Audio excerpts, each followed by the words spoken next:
Bienvenidos a la cuarta mini conferencia de Soldados de Jesucristo. En esta oportunidad la conferencia es Falsas Doctrinas en la Iglesia en Latinoamérica. Con nosotros nos acompañan el pastor Gerson Morey y el pastor Jorge Altieri. Cada uno se va a presentar ahora. Jorge. Buenas, saludos. Saludos a Enrique, saludos a Gerson. Mi nombre es Jorge Altieri. En la actualidad estamos plantando una iglesia en el estado de Delaware, en el pueblo de Milford. Somos de Puerto Rico, tenemos casi como unos 13 años viviendo acá en Estados Unidos, junto con mi esposa. Tenemos 2 niños, uno de 13 y otro de 8 años, y para mí realmente es un gran privilegio de parte de Dios el poder estar con ustedes en esta otra mini conferencia. Ya las otras conferencias que Soldados de Jesucristo había hecho anteriormente han sido de gran bendición a mi vida, y para mí pues es un gran privilegio el poder estar con ustedes y compartir en esta. Gerson. Igualmente, Enrique, ¿cómo estás? Un placer poder estar contigo. ¿Cómo está Jorge? Soy casado, tengo 3 hijos, pastoreo una iglesia aquí en el sur de la Florida, en la ciudad de Davie. Y hace 1 año y medio aproximadamente soy escritor, me gusta escribir, tengo un blog y escribo usualmente, semanalmente más bien, escribo de vez en cuando para la Coalición por el Evangelio también, y aquí estamos contentos de poder compartir este tiempo junto a ustedes. Buenísimo, una alegría poder tenerlos en este tema tan importante. Sabemos que particularmente Soldados de Jesucristo nació por esta temática, por las falsas doctrinas en la iglesia en Latinoamérica. Pero yo me imagino a la gente que está del otro lado y está empezando a escuchar esto sobre falsas doctrinas en la iglesia. Entonces, mucha gente quizás no entiende bien un concepto, o no sabe o no ha aprendido aún qué es la palabra doctrina. Para muchos la palabra doctrina les puede sonar que es algo para teólogos o algo para académicos, pero en realidad la doctrina es para todos los cristianos, y me gustaría que podamos empezar definiendo ese concepto, definiendo qué es doctrina. Si podemos empezar con vos, Gerson, ¿qué es la doctrina? Claro que sí. Las Escrituras utilizan 2 palabras para definir a la palabra doctrina: didaske y didascalia. La palabra didascalia quiere decir enseñanza. En otras palabras, decir doctrina es decir enseñanza. Entonces, cuando las Escrituras hacen referencia en particular con lo que tiene que ver en el Nuevo Testamento, quien usó mucho este término fue el apóstol Pablo. Y es interesante que Pablo usó esta expresión intercambiablemente con algunas otras, como sanas palabras o la sana enseñanza.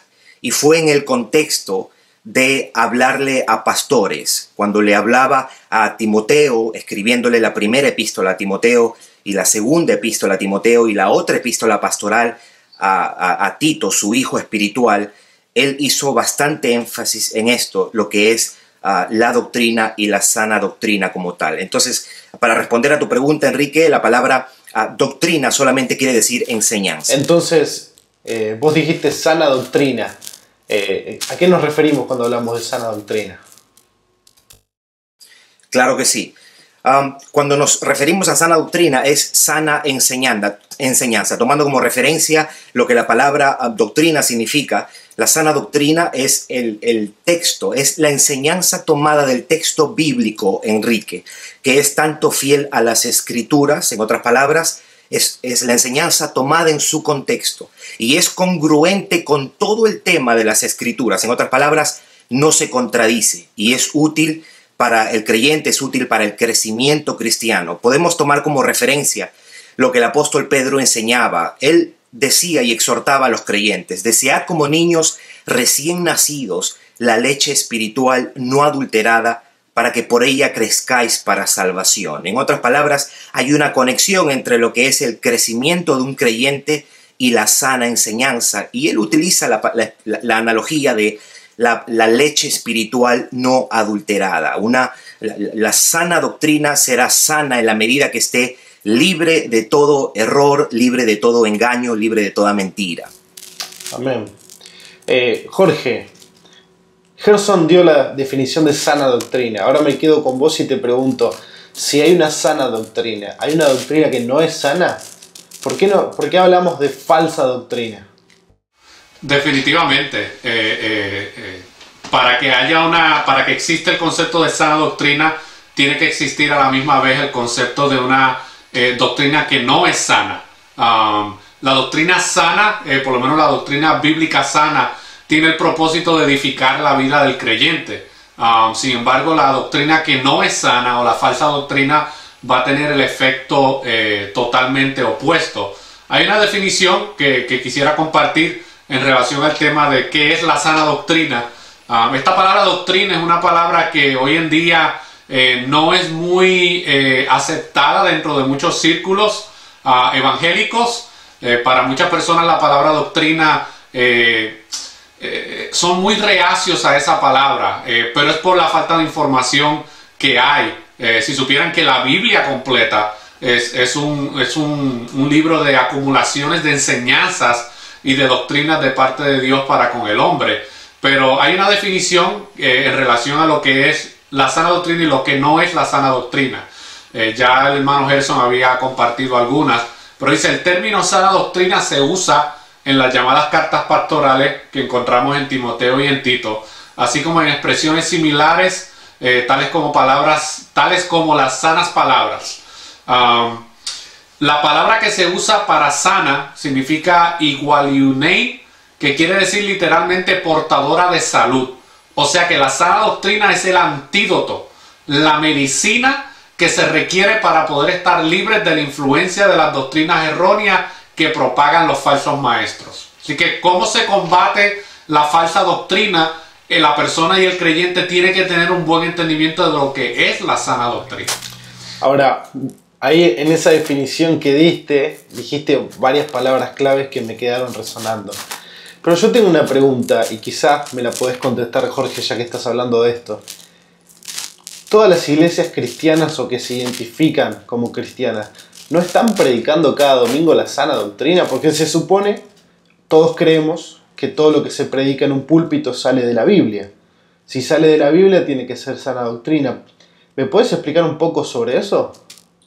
Claro, definitivamente eso es otro error que se asume, el que, bueno, si están predicando de la Biblia, pues tiene que ser sano. Pero creo que parte de lo importante de entender lo que es la sana doctrina es un punto que vamos a tocar a través de toda esta conferencia, y es que para tener una buena sana doctrina hay que tener un entendimiento correcto de cómo interpretar los textos. Si yo no tengo una hermenéutica correcta, yo no voy a poder predicar ni enseñar una sana doctrina. Así que para obtener una sana doctrina hay que primero estudiar lo que se está tratando de comunicar dentro del contexto, dentro de ciertas leyes de interpretación, porque de lo contrario uno puede llegar a cometer muchos errores que son los que estamos viendo hoy en día, que se están promoviendo y promocionando. Así que no, el que una iglesia abra la Biblia no significa de que están predicando sana doctrina. La sana doctrina obligatoriamente lleva al creyente y al que está comunicando el mensaje a hacer todo un ejercicio de poder interpretar los pasajes correctamente, para que entonces esa interpretación sana sea la que puede edificar al creyente y a la iglesia. Claro. Entonces la persona, por ejemplo, que nos está mirando, pienso en un joven que va a reuniones de jóvenes, o una señora grande que tiene 40 años en la misma iglesia, que ellos están descansando tranquilos porque el pastor abre la Biblia, porque el pastor menciona un par de versículos bíblicos. Entonces, según lo que hemos hablado hasta ahora, todos estamos expuestos a doctrina, porque todos recibimos enseñanza en las iglesias. Ahora, esa doctrina puede ser o buena o mala. Y ahora, esto no tiene que ver si es con la Biblia o sin la Biblia, porque dijimos que no es suficiente abrir la Biblia y hablar de la Biblia, sino tener una sana interpretación de la Biblia, con reglas de hermenéutica. Pero si hay falsas doctrinas, hay un término que vos dijiste, Jorge, que es falsos maestros. Y Gerson, me gustaría que me hables un poco, ¿cómo es esto de un falso maestro abriendo la Biblia? Claro que sí. Nosotros no podemos olvidar que La gran mayoría de escritores del Nuevo Testamento hicieron referencia a este tipo de líderes, algunos con diferentes matices, algunos mencionándolos con nombres distintos. El mismo Jesús hablaba y decía: guardaos de los falsos profetas. El mismo Pablo hablaba, el mismo Pedro hablaba acerca de los falsos. Pedro en una ocasión dijo: así como hubo falsos profetas en algún tiempo, así habrán falsos maestros. El mismo apóstol Juan hablaba acerca de los falsos maestros, el mismo Judas, y la manera como lo usaban era una manera intercambiable también. Ahora, de acuerdo a la evidencia que nosotros tenemos en el Nuevo Testamento, una conclusión inmediata es que un falso maestro es un líder dentro de la iglesia cristiana que promueve un sistema de enseñanza contrario a la sana doctrina como tal. Ahora, nos quedaríamos cortos si solamente decimos eso con respecto a un falso maestro, porque al falso maestro hay que distinguir sus características. En otras palabras, no podemos definir bien quién es un falso maestro si no mencionamos cuál es la característica de un falso maestro, aparte de que enseña una doctrina que es falsa, que es contraria a lo que las escrituras enseñan. Una de ellas, por ejemplo, la podemos tomar del libro de Hechos 20, que dice que ellos entrarán al rebaño.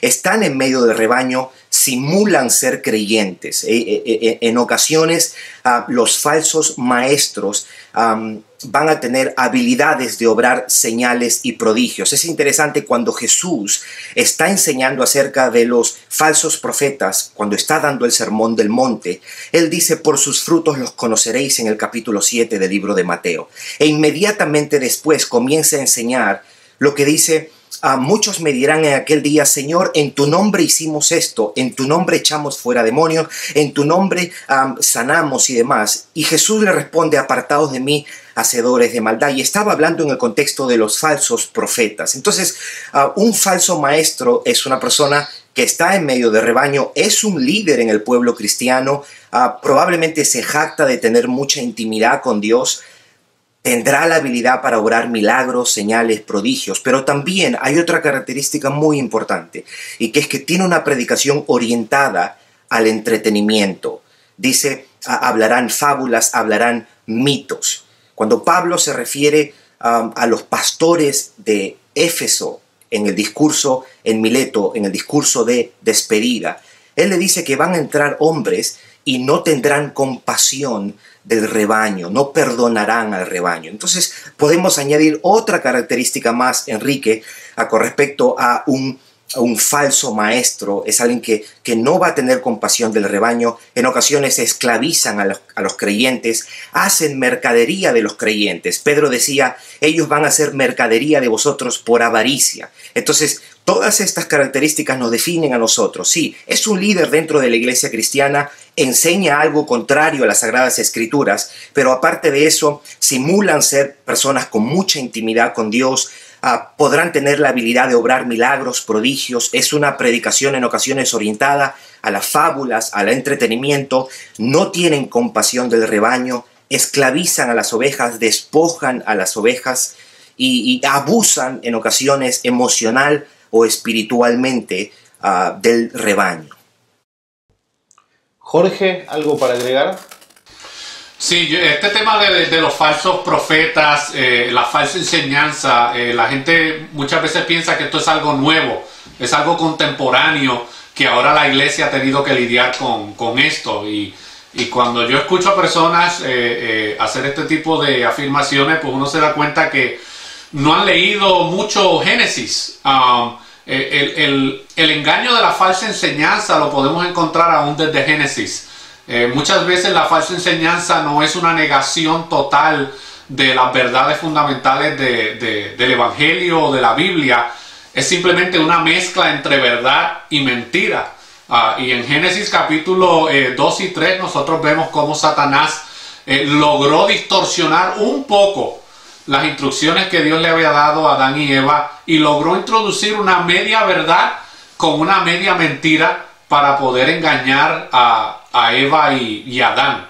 Entonces, después de ese evento en Génesis 3, todo el Antiguo Testamento está lleno de situaciones y de eventos donde diferentes personajes a través de la Biblia tuvieron que lidiar con los falsos profetas y los falsos maestros. Israel constantemente como nación tenía un problema de líderes espirituales que eran catalogados como falsos maestros y falsos profetas dentro del pueblo. Y obviamente Dios tenía que levantar verdaderos profetas de Dios para que pudieran exponer, identificar a aquellos que estaban corrompiendo al pueblo. Es que el falso maestro siempre va a tratar de desviar la mirada del creyente y de la iglesia, no la va a tratar de desviar hacia él y no va a tratar de guiar al pueblo hacia la mirada en Dios. Eso es una característica bien fuerte de los falsos maestros. Pero en la Biblia nosotros podemos encontrar diferentes características de una persona que se puede catalogar como un falso maestro. Es que son contradictorios, se contradicen mucho en su enseñanza.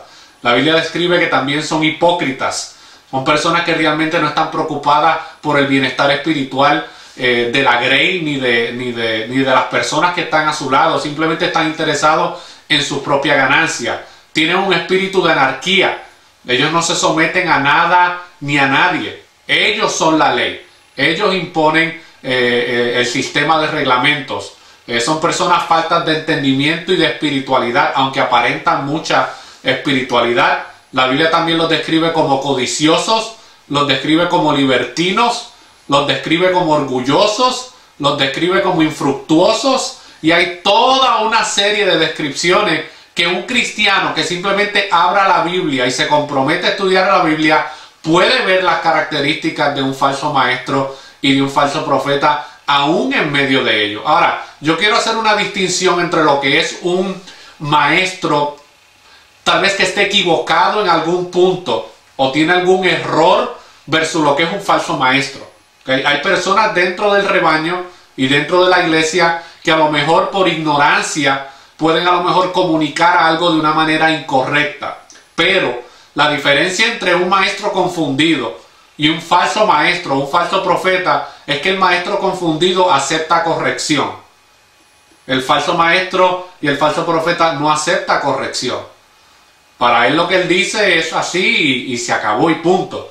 Pero yo en momentos dados en mi vida mirando hacia atrás, yo comuniqué muchas cosas que a lo mejor no estaban del todo interpretadas correctamente. Pero yo era una persona que tal vez por ignorancia, por falta de conocimiento, por falta de líderes que tal vez me pudieran instruir en estos aspectos, pues a lo mejor yo comuniqué o dije cosas o hasta prediqué cosas en momentos que a lo mejor no estaban al 100% de acuerdo con la Biblia. Pero cuando me di cuenta de mi error, pues obviamente gracias a la misericordia de Dios, pues uno puede enmendar ese error y ahora enseñar lo que realmente la Biblia enseña. El falso maestro y el falso profeta no lo hace. Es una persona muy orgullosa en sí misma y no va a aceptar ninguna corrección por parte de nadie.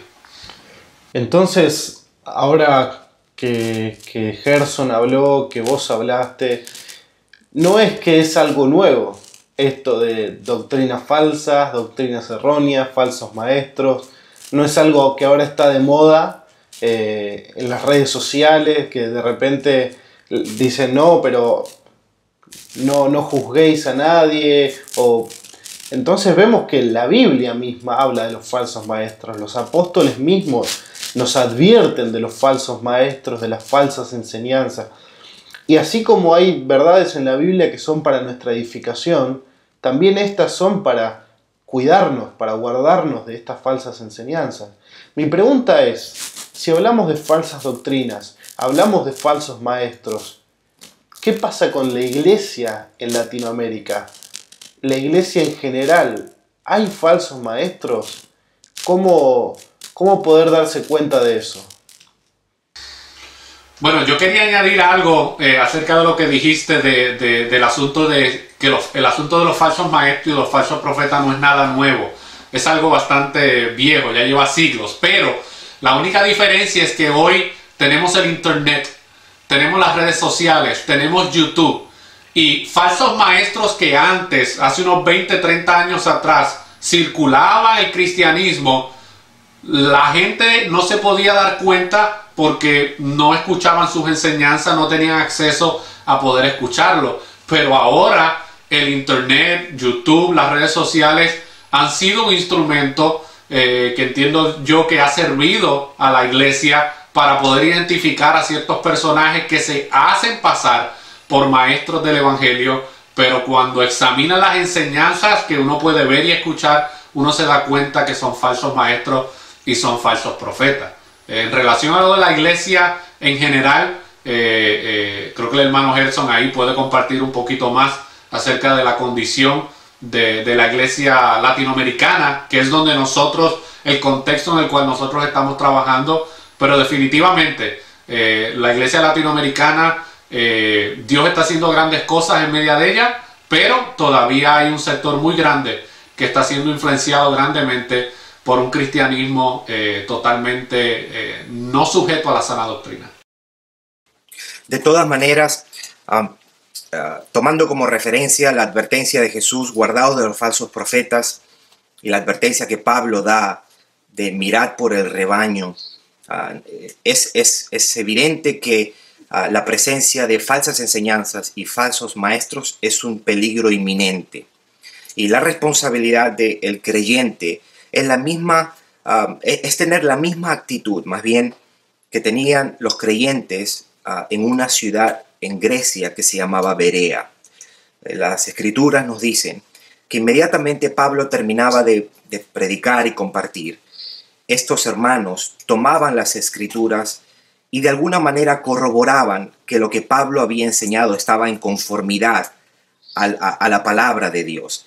Y es importante que esto no se hizo con un espíritu crítico, sino más bien se hizo para confirmar lo que ellos habían escuchado. Ellos querían asegurarse y ellos querían estar seguros, firmes, enraizados en las verdades que habían recibido para que ellos pudieran. Ahora, muy bien decía Jorge, nosotros tenemos tantas herramientas, tantos recursos, tantas avenidas a través de la cual nosotros podemos mirar y ver si lo que yo estoy escuchando, si lo que se me está enseñando está en conformidad a las escrituras. Hace un tiempo escuchaba decir al pastor Otto Sánchez que toda enseñanza en este tiempo va a ser impugnada. En otras palabras, hoy día no tenemos necesariamente que creer todo sin antes yo verificar en las escrituras. Ahora, esto no tiene, la intención no es despertar un espíritu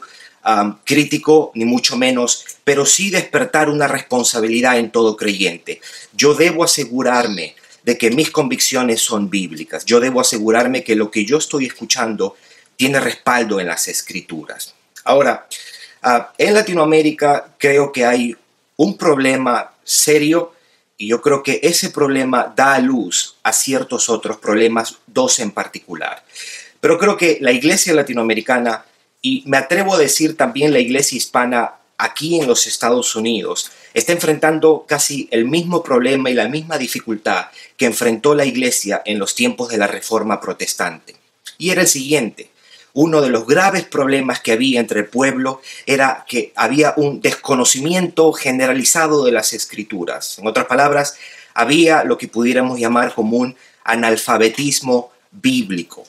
Ahora, la gran diferencia con ese tiempo y el tiempo de hoy día es que en ese tiempo leer las escrituras estaba prohibido y estaba penado. Hoy día no tenemos esa prohibición. Hoy día podemos leer las escrituras desde nuestro mismo idioma. No obstante, hay mucho desconocimiento de las verdades bíblicas. Ahora, ese mal ha desencadenado en otros males. Por ejemplo, uno de ellos es que hoy día vemos un evangelio volcado a la experiencia. Como no tengo a las escrituras como la fuente de mi fe y práctica, la fuente de mis convicciones, entonces tengo que buscar en otro lugar la autoridad. Y muchas veces, en gran parte de Latinoamérica, la autoridad se llama la experiencia. Es por eso que los cristianos están buscando en las visiones, en los sueños, el movimiento apostólico y profético que hoy día predomina. Los creyentes están esperando el próximo profeta que me va a decir lo que va a hacer de mi futuro, lo que va a hacer de mi vida.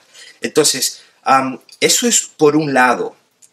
El otro mal es el evangelio de la prosperidad. El evangelio de la prosperidad yo creo que es un hijo engendrado del analfabetismo bíblico. En otras palabras, el evangelio de la prosperidad es un producto del desconocimiento que hay en las escrituras. Pudiéramos enumerar algunas otras cosas, pero yo creo que ese es el estado quizás que predomina en la iglesia cristiana en Latinoamérica. Un desconocimiento de las escrituras, un evangelio basado en las experiencias y lo que acabo de mencionar con lo del evangelio de la prosperidad. Todo es aceptado, nada es cuestionado y yo creo que todo es precisamente por eso.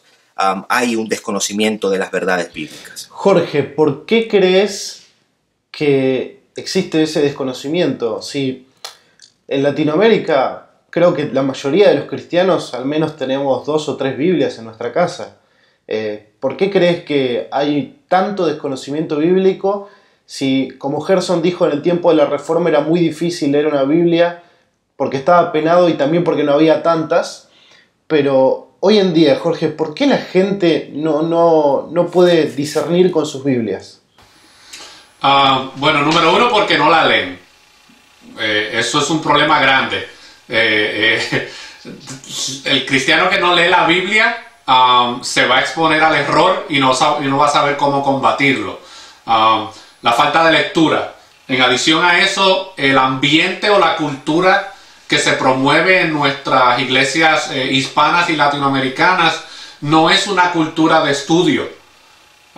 Y cuando me refiero a estudio, no me refiero a un estudio bíblico de 30 minutos o 40 minutos en la semana en la iglesia. Estoy hablando de que el creyente individual tenga una disciplina de estudio personal. Eso no es parte de la cultura hispana, de la cultura latinoamericana.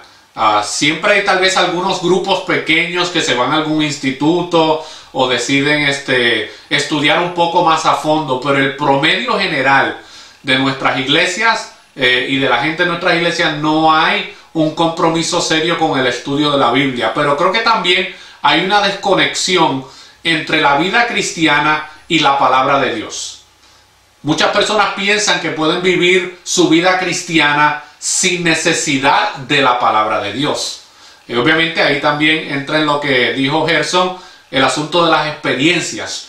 Muchas personas, todas sus convicciones bíblicas, si se puede decir así, son basadas en sus experiencias, pero ellos no se toman la tarea de verificar si sus experiencias alinean con las escrituras. Entonces la Biblia no es la autoridad suprema para muchos creyentes. La Biblia no es suficiente para algunos creyentes. Entonces, entre la falta de lectura, el considerar las experiencias como la verdad relacional entre ellos y Dios, luego la falta de entendimiento de que la Biblia es nuestra autoridad y que es suficiente para la vida del creyente, ha permitido que se levante una plataforma dentro del mundo evangélico hispano y latinoamericano para que abunde. Es como un semillero de falsas enseñanzas y los falsos maestros tienen cabida y acceso rápido porque la gente no puede discernir por la falta de conocimiento que tienen. Y quiero dar un punto acerca del analfabetismo, ¿ok? Porque ese término tal vez para muchos significa que estamos diciendo que los cristianos todos son unos brutos dinosaurios cavernícolas. No. Analfabetismo significa que la persona no domina un tema o un material. Porque tenemos personas en las iglesias que pueden tener un 4º año, pueden tener universidad, pero siguen siendo analfabetas bíblicos, ¿ok? Cuando me refiero a analfabeta no me estoy hablando de una persona que a lo mejor solamente tiene un 2º o un 3er grado de escolaridad. Me refiero al conocimiento bíblico. Hay mucho analfabetismo dentro de la iglesia, pero es por la cultura que se ha levantado y tenemos ya varias generaciones de líderes dentro de las iglesias que simplemente están repitiendo lo que aprendieron de generaciones pasadas. Pero ellos no se han dado a la tarea de investigar si su historia como iglesia, si lo que creen, si lo que practican, tiene sustento bíblico. Jorge, estoy pensando en un joven que va los domingos a la iglesia, que hace todo lo que tiene que hacer. Él te dice, mirá, Jorge, yo no quiero ser pastor, yo no quiero ser teólogo. ¿Por qué tengo que estudiar mi Biblia? O sea, ¿qué significa estudiar mi Biblia? Yo por ahí a la mañana, te dice él, yo me levanto, me leo un salmo, cierro la Biblia, me voy a mis actividades. Él te podría decir, sí, Jorge, yo sí leo la Biblia, pero vos estás diciéndome que la estudie. ¿Por qué tengo que estudiarla? Bueno, mira, mencionaste una palabra bien importante que es la palabra teología. Dijiste, yo no quiero ser un teólogo. Bueno, eso también es un problema en la iglesia actual. Hay como una apatía a todo lo que tenga que ver con teología. Y teología simplemente significa el estudio acerca de Dios, el conocimiento acerca de Dios. Entonces, yo no puedo decir que yo tengo una relación con Dios si yo no tengo un compromiso serio con el estudio de su palabra. Porque es a través de su palabra que yo puedo conocer a Dios. Es a través de su palabra que yo puedo saber qué es lo que Él demanda de mi vida. Es a través de su palabra que yo puedo saber cuál es su voluntad para mi vida. Es a través de su palabra que yo puedo saber qué es lo que Dios quiere para mi vida, para mi familia, para la iglesia en la que trabajo. En todos los aspectos de la vida está la revelación dada en la palabra del Señor. Entonces, hay una desconexión entre yo tengo una relación con Dios, pero estoy desconectado de su palabra, y eso es imposible. Yo no puedo desarrollar una relación con alguien a menos que yo lo conozca más a fondo. Entonces, Dios ha diseñado y escogido revelarse al hombre por medio de su palabra. Entonces, yo no puedo decir que yo conozco a Dios si yo no tengo intimidad con la palabra de Dios. Claro, sí, tiene mucho sentido. Gerson, te quiero hacer una consulta. Me quedo con lo que dijo Jorge del estudio de la Biblia, de la importancia de que mucha gente le tiene como una alergia a la palabra teología, pero yo te pregunto, Gerson, porque en el concepto popular de la cultura cristiana hoy en día en Latinoamérica, se asocia el estudio de la Biblia, el darle mucha importancia a la Biblia, el meterse con palabras como teología. ¿Eso le quita el lugar al Espíritu Santo? Porque quizás mucha gente me está hablando ahora y dice, sí, pero estudiar mucho te hace poco espiritual. ¿Qué responderías a eso, Gerson? Claro. Si tomamos como referencia, Enrique, un mandato que el Señor le dio a los padres del pueblo de Israel antes de entrar a la tierra prometida, Él les dijo, todas estas palabras que yo te digo las repetirás a tus hijos. En otras palabras, solo para poner un ejemplo, para que un padre pueda ser un instructor de las Sagradas Escrituras a sus hijos, ese padre debe conocer las Sagradas Escrituras. Ahora bien, hay de verdad la noción de que el estudio de las Escrituras es antagónico a la guianza y al mover y a la obra del Espíritu Santo, y es totalmente lo contrario. Los dos se incluyen. Es el Espíritu Santo quien me trae convicción de pecado, es el Espíritu Santo quien obra a través de las Escrituras, es el Espíritu Santo quien me alumbra, a quien alumbra los ojos de mi entendimiento para yo entender y comprender las verdades del Evangelio, las verdades de las Escrituras. Es el Espíritu Santo quien causa el nuevo nacimiento a través de la palabra de Dios. Es el Espíritu Santo quien obra en el corazón de los hombres. Es el Espíritu Santo quien me guía. Es el Espíritu Santo quien me está redarguyendo constantemente de pecado. Ahora, en la medida que una persona, que un creyente lea las Escrituras, en la medida que un creyente, como decía muy bien Jorge, que estudie las Escrituras, esa será en gran parte la medida que el Espíritu Santo trabaje. Ya vosotros estáis limpios por la palabra que os he hablado. Santifícalos en tu palabra es verdad. El Espíritu Santo obra no solamente la conversión, el Espíritu Santo también obra la santificación a través de la palabra que el creyente recibe, que el creyente estudia, que el creyente comprende, que el creyente entiende, y en esa medida el Espíritu Santo tiene cabida, obra, opera en la vida de un creyente. Eso no se oponen, los dos conceptos son relacionados, es muy importante, necesitamos la guianza del Espíritu Santo en el estudio sistemático, constante, dedicado de las Sagradas Escrituras. Sin él es imposible entender las Escrituras. Eso es una acusación que constantemente yo he tenido que lidiar con ella personalmente. Hay personas que me han acusado y me han dicho: tú eres un bibliólatra. A ti lo único que te interesa saber es qué dice la Biblia. Y obviamente pues ahora uno está un poquito más maduro y puede entender ciertas cosas, pero Cristo dijo en uno de los evangelios, dijo: escudriñad las Escrituras porque ellas son las que dan testimonio de mí. O sea, el mismo Cristo le está dando una instrucción al grupo de personas que lo estaban escuchando en ese momento acerca de escudriñar las Escrituras, porque ellas son las que dan testimonio acerca de Cristo. Entonces, hoy muchas personas tienen un concepto muy bajo acerca de quién es Cristo, y la razón por la cual tienen un concepto muy bajo acerca de quién es Cristo, cuál fue su obra, quiénes somos nosotros en Cristo, se debe a la falta de escudriñar su palabra. Solamente para añadir, quizás un error, es un texto que se ha tomado fuera de su contexto y se ha interpretado mal. El creyente usa esta expresión, este texto: no estudies mucho la Biblia porque la letra mata y el espíritu vivifica.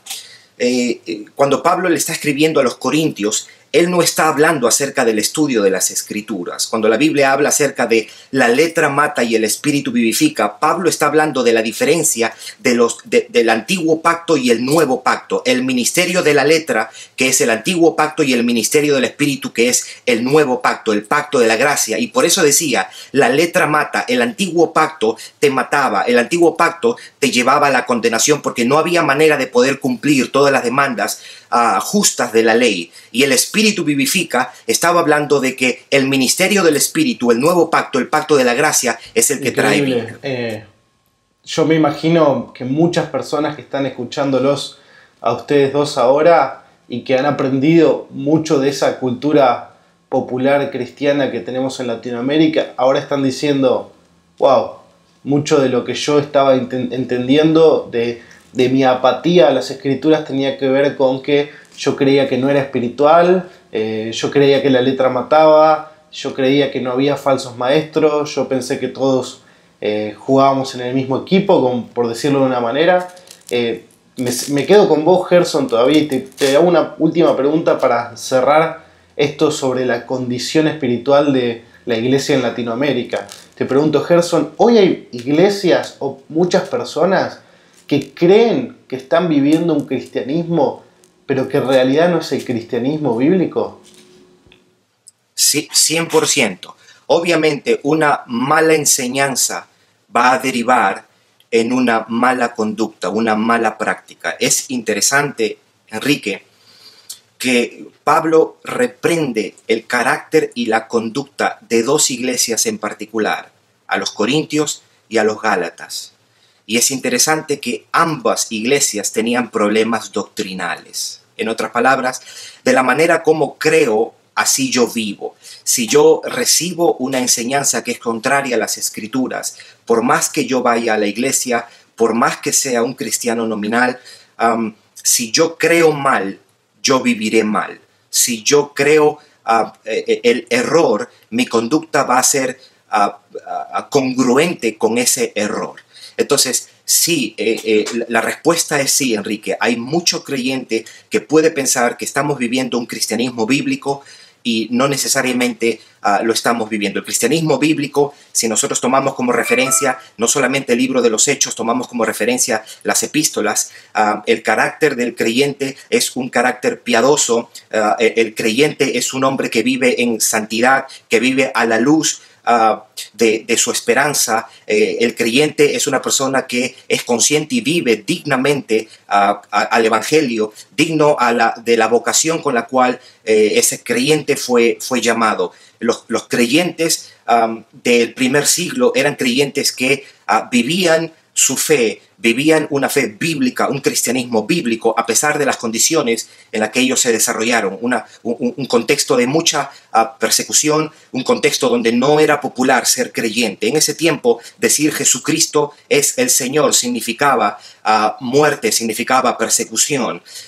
Entonces, yo creo que nos hemos distanciado. Hay un sector de la iglesia que se ha distanciado del cristianismo bíblico, pero es solamente resultado de una enseñanza que no está en conformidad a todo el consejo de las Sagradas Escrituras. No es una sana doctrina, por eso es que una de las preguntas iniciales es bien importante.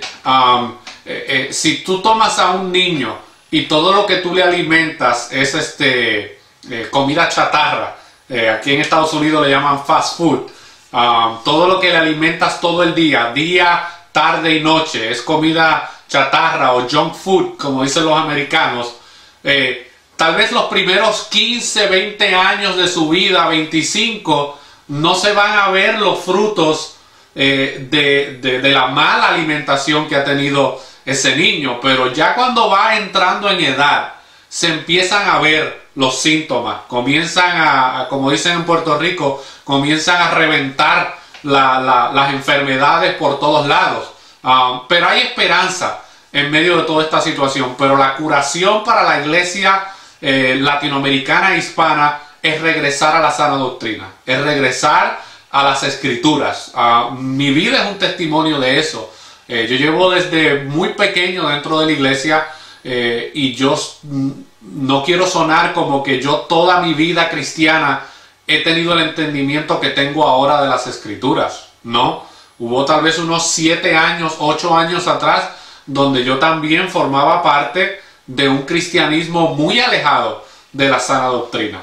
Yo también era parte de esos creyentes que decía, eso del estudio de la Biblia, eso es para los pastores, para los que estudian en seminario. Yo no veía el estudio de la Biblia como parte esencial de mi vida cristiana, pero ahora que estoy casado, ahora que tengo hijos, ahora yo puedo ver la importancia de poder edificar un hogar saludable basado en las Sagradas Escrituras. Gerson, ¿vos tenés algún tipo de relación con esto, como cuenta Jorge su experiencia? Claro que sí. Por mucho tiempo fui de las personas que creía todo si alguna persona o si alguna autoridad dentro de la iglesia lo enseñaba. No era de las personas de cuestionar, no era de las personas de verificar por mucho tiempo. Como de alguna manera fui abriendo los ojos, obviamente leyendo algunos libros que me llevaban a las escrituras. En particular, un escritor, A.W. Tozer, comencé a leer un poco acerca de lo que él escribía con respecto al hombre. Estuve acostumbrado por muchos años a escuchar que el hombre, el creyente es un campeón, el creyente es una persona exitosa y que por haber sido creado a la imagen y semejanza de Dios, tiene los poderes y tiene los atributos y las facultades de Dios. Y al leer este tipo de literatura que A.W. Tozer hablaba mucho acerca de la pecaminosidad del hombre, la corrupción del hombre, creó de alguna manera un poco de choque. Eso me llevó a las Escrituras. Y las Escrituras, el Espíritu Santo comenzó a prender algunas luces, comenzó a iluminar, comenzó a crear no solamente entendimiento en algunas cosas, sino a despertar esta necesidad de corroborar y probar todo a través de las Escrituras. Y fue así poco a poco cuando fui descubriendo y las convicciones que tenía se fueron derrumbando poquito a poquito, cual pared, poco a poco, ladrillo tras ladrillo, se fueron derrumbando en la medida que me volcaba más a las Escrituras, veía la necesidad de revisar y repasar todas mis convicciones. Y poco a poco el Señor en su gracia y su misericordia, como bien decía Jorge también, Dios fue abriendo mi entendimiento. Es muy interesante encontrar que el mismo apóstol Pablo está orando por creyentes, por los efesios, y les está diciendo: yo oro, por esta causa doblo mi rodilla, para que el Padre de nuestro Señor Jesucristo os dé entendimiento. En otras palabras, yo era un creyente, pero necesitaba la iluminación del Espíritu Santo. En su gracia y su misericordia comencé a entender un sinnúmero de cosas, comencé a confrontar un sinnúmero de cosas y muchas convicciones se fueron derrumbando, se fueron cayendo para gloria y honra del Señor. Y estamos en este camino, estoy contento, satisfecho que haya sido así. Y yo creo también que hay esperanza, sea ajeno a todo esto. Dios es un Dios soberano, ningún tiempo es tiempo perdido. En Dios no hay tiempos perdidos y Dios creo que tiene un pueblo y Dios tiene a su pueblo y en su momento Dios va a atraer el corazón de los suyos, en su momento Dios va a iluminar, en su momento Dios va a prender las luces para que la gente venga y corra a la verdad, a la sana doctrina, a la pureza de un evangelio bíblico. Amén. En el evangelio de Lucas encontramos el relato de los que iban camino a Emaús. Ellos iban platicando, ¿verdad?, acerca del evento que había sucedido con Cristo y estaban un poquito tristes y acongojados por lo que había pasado, pero luego al ir caminando y Jesús ir caminando con ellos no sabían que Jesús era el que estaba a su lado, pero no fue hasta que, dice el texto, hasta que Jesús les abrió el entendimiento, ellos pudieron comprender lo que las Escrituras decían acerca de cómo el Mesías iba a padecer e iba a morir. Entonces es bien importante para la vida del creyente el que todo lo que él quiera conocer acerca de Dios, acerca del hombre, acerca de Cristo, acerca de cuál es el plan de Dios para con la iglesia y para con su vida como creyente, salga de las Escrituras. Entonces, pensando en un poco lo que ustedes dijeron, las personas que ahora nos están escuchando y que de repente empiezan a tener una convicción de que quizás son como un Jorge hace 8 años, como un Gerson, que se están dando cuenta de que quizás su cristianismo no es el cristianismo que está en las Escrituras, o que fueron por ahí negligentes en descuidar su tiempo estudiando la palabra de Dios. Entonces, sana doctrina, volvamos a las Escrituras, volvamos a levantar la palabra de Dios, no solo a leerla, quizás de manera devocional, sino a estudiarlas, a confrontar, digamos, las enseñanzas que estoy aprendiendo, que estoy absorbiendo, pasarlas por el filtro de la Biblia, y todo en dependencia del Espíritu Santo, como ustedes dijeron, de orar y pedirle al Señor que nos abra el entendimiento ante su palabra. Gracias Jorge y Gerson por compartir esta primera parte y sus testimonios que fueron seguramente de mucha bendición para muchos de nuestros oyentes y los que nos están viendo a través de las redes sociales. Claro que sí, claro que sí.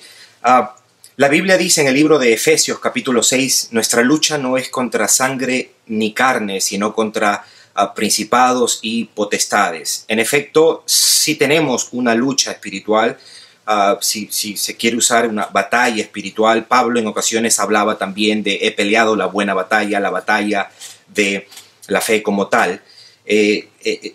Hablando con Jorge anteriormente, mirábamos que hay dos peligros siempre en una enseñanza y son los extremos, ¿verdad? El extremo de sobreenfatizarlo y el extremo de ignorarlo. Ahora, en el contexto de la iglesia hoy día como tal, lo que es la guerra espiritual como tal, se ha presentado como es un conjunto de enseñanzas. Entonces, que se anima pues, ¿no? al creyente a usar la autoridad que tenemos para oponernos, para resistir, para atar al diablo, para destruir su poder, y todo esto a través de jornadas de ayuno y oración. Ahora, el error de la guerra espiritual, como se proyecta, como se enseña, como se fomenta hoy día, descansa en una premisa como importante, ¿verdad? Un fundamento importante, y es la noción de que todo problema, todo ataque, toda dificultad que enfrentamos, toda enfermedad, es un ataque del diablo. O sea, se interpreta que toda dificultad financiera, todo problema matrimonial, aún todo pecado, tiene que ver con un ataque del diablo o con un espíritu o un demonio como tal. Y esto ha derivado en un sinnúmero de prácticas, en un sinnúmero de creencias. Una de las más importantes probablemente sea el ministerio de liberación, ¿verdad? El ministerio de liberación, bajo la premisa de que un creyente es atacado por el diablo, entonces vamos a resistir al diablo, y si el creyente está de alguna manera influenciado o poseído, entonces vamos a hacer guerra espiritual y vamos a oponernos al enemigo. La Biblia habla de la guerra espiritual, pero también habla de la manera como nosotros hacemos guerra espiritual. Es relevante para el tema que estamos tocando hoy día, de lo que es guerra espiritual, la manera como Pablo abordó esto. Él dijo: vestíos de la armadura de Dios para que podáis resistir. En otras palabras, la manera como el creyente resiste y hace guerra espiritual es a través de vestirnos de la armadura de Dios, y tiene que ver con el carácter cristiano. Pablo hace un énfasis en el carácter cristiano, hace un énfasis en la justicia, hace un énfasis en la verdad. La oración juega un aspecto importante, pero no es lo único.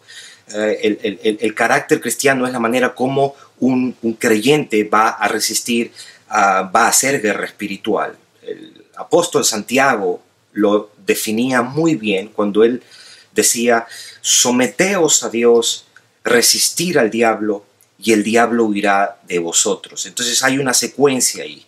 Yo me someto a Dios, yo me sujeto a Dios, y esa es la medida que yo resisto al diablo, que yo hago guerra espiritual, y el diablo huirá de nosotros. Entonces es un sistema de enseñanzas que enfatiza, pues, ¿no?, el poder que tenemos nosotros para resistir al diablo, para atar al diablo, para destruir al diablo, y todo esto basado en las jornadas de ayuno y de oración que nosotros podamos hacer. Y las jornadas de ayuno y oración son las que determinan, pues, al final nuestra victoria, nuestro éxito o nuestra derrota. Vuelvo y repito, la manera como se ha proyectado, creo que es un error. Se enfatiza mucho en lo que el diablo hace, se ignora y se desconoce el carácter soberano de Dios, aún en las dificultades, aún en lo que pudiéramos llamar adversidades, vicisitudes, aún en medio de la aflicción. Nosotros debemos recordar que es verdad, estamos en medio de una batalla espiritual, de una lucha espiritual, pero no debemos olvidar también de que estamos en las manos de Dios. Es un Dios soberano, un Dios que está en control de nuestras vidas. Nada escapa del conocimiento ni del control soberano de nuestro Dios, aún las dificultades más grandes, mayores que nosotros podamos enfrentar. Jorge, ¿me das tu perspectiva de lo que vos ves en Latinoamérica sobre la guerra espiritual? Y también, si querés, complementar lo que dijo Gerson sobre lo que la Biblia nos enseña y cómo podemos encontrar en la Biblia la guerra espiritual. Sí, definitivamente hay dos cosas o dos puntos de la manera en que yo veo la manera en que se ha manejado este asunto que se aleja de las Escrituras. Y el punto número uno es lo que yo le llamo la deificación de Satanás, donde Satanás, para estos círculos que practican mucho y promueven mucho la guerra espiritual, casi ponen a Satanás al mismo nivel de Dios. Entonces ya Satanás es omnipotente, Satanás es omnipresente, Satanás es omnisciente, Satanás se convierte hasta en muchas ocasiones hasta soberano sobre todas las cosas. Dentro del problema de la guerra espiritual, pues tenemos a diferentes maestros enseñando de que Dios no puede hacer nada aquí en la tierra a menos que los seres humanos se lo permitan. Entonces hay un problema en la manera en que el cristianismo hoy está elevando a Satanás a una posición que no es la realidad. Satanás sigue siendo un ser creado, y todo lo que Satanás pueda hacer, que siempre va a ser para destrucción, está todavía sujeto a la soberanía de Dios. El pastor Félix Cabrera, en una serie que está predicando del libro de Job, hizo una descripción acerca de Satanás. La Biblia dice que Satanás anda como un león rugiente buscando a quien devorar, pero Satanás tiene una cadena Él no puede hacer lo que le da la gana, él no puede hacer lo que él quiera, con quien quiera, cuando quiera. Él sigue estando bajo el control y el dominio de Dios. El otro punto es la psicología. La psicología enseña que todos los males del hombre son exteriores al hombre. El hombre peca, es adúltero, es fornicario, practica toda esta serie de pecados inmorales en contra de Dios y en contra de su prójimo por situaciones externas a él, situaciones afuera de él. Y el problema con eso es que ahora el hombre no es responsable por sus propias acciones. Entonces le echan la culpa al diablo, a los demonios, de lo que Pablo habla en Gálatas. Pablo lo describe como obras carnales, los frutos de la carne. Y entonces el problema de la guerra espiritual que se practica hoy en día es que quieren quitarle la responsabilidad al hombre sobre sus acciones, y entonces quieren achacarle esa responsabilidad a los demonios o a Satanás. Y es el mismo cuento de Génesis capítulo 3. ¿Qué pasó cuando Eva y Adán pecaron? Cuando Dios le cuestiona a Eva y Adán, ¿qué dijo Adán? La mujer que tú me diste. Cuando le preguntó a Eva, Eva dijo, la serpiente que tú creaste.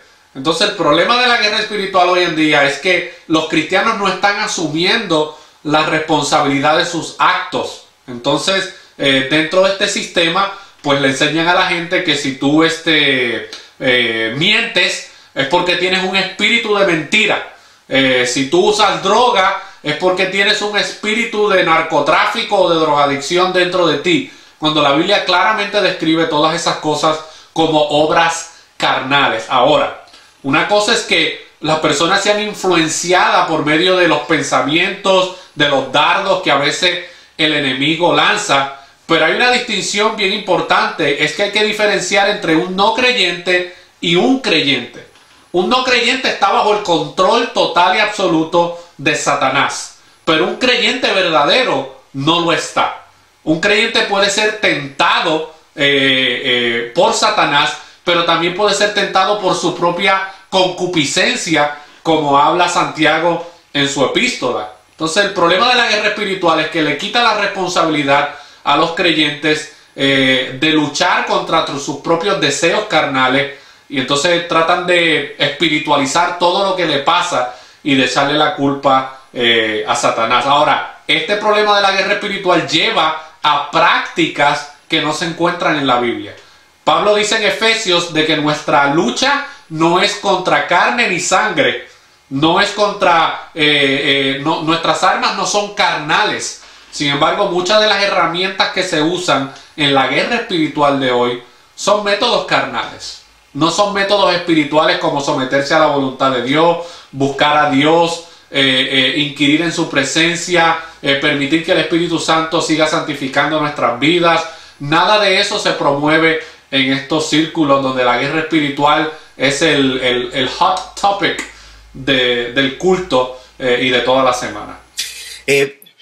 Sí, solamente para añadir con respecto a esta práctica que decía Jorge, de las tantas prácticas que se han derivado de esta enseñanza, que debo decir fue una enseñanza introducida por Peter Wagner hace unos años atrás. Y es llamativo que cuando a Peter Wagner le preguntan con respecto a la guerra espiritual y al hecho de atar, le preguntan a él, ¿y qué sucede cuando un creyente hace guerra espiritual y ata a Satanás o dice te ato, Satanás?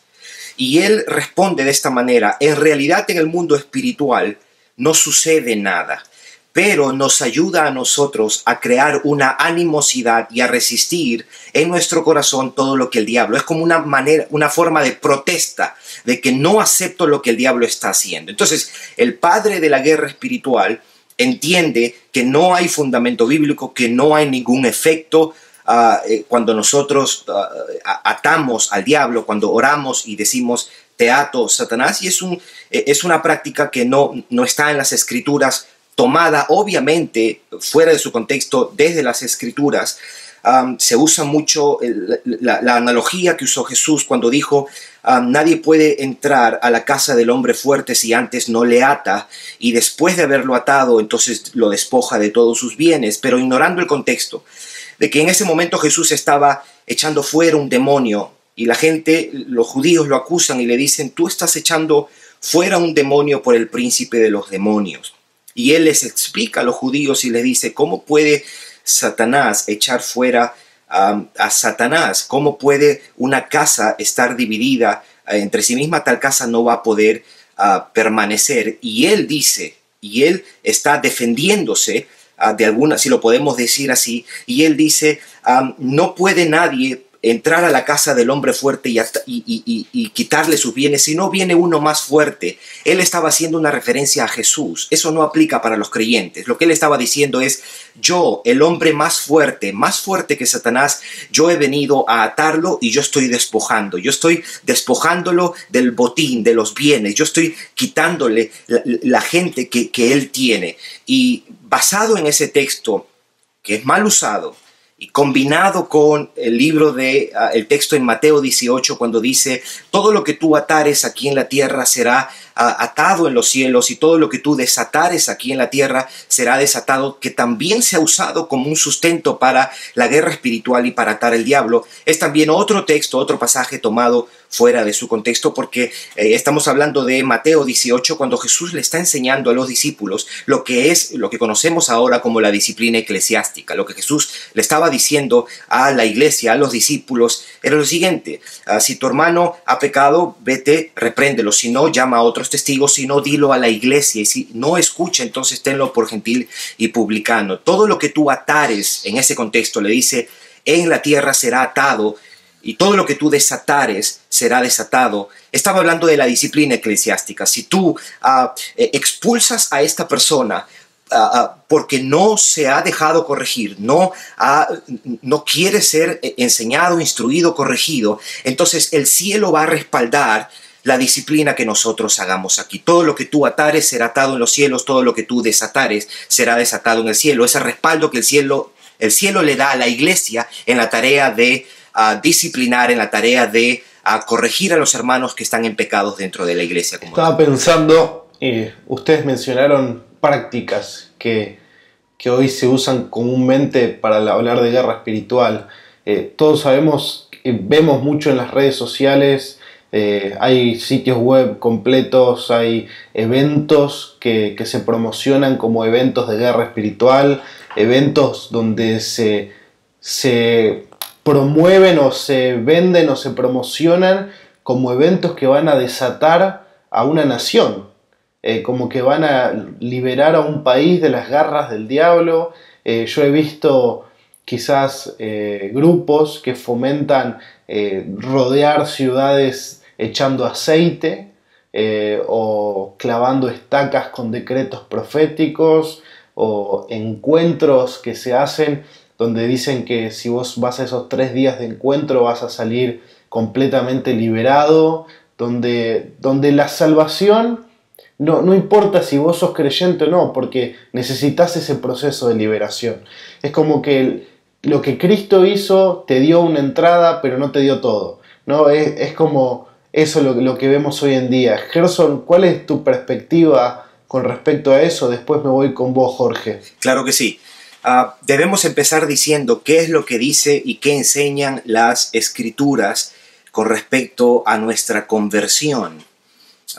Pablo le decía a los Efesios que cuando ustedes creyeron, fuisteis sellados con el Espíritu Santo de la promesa. En el momento de la conversión, el Espíritu Santo sella y habita el creyente. En otro texto, más adelante, él le dice a los corintios que nosotros fuimos comprados por un precio.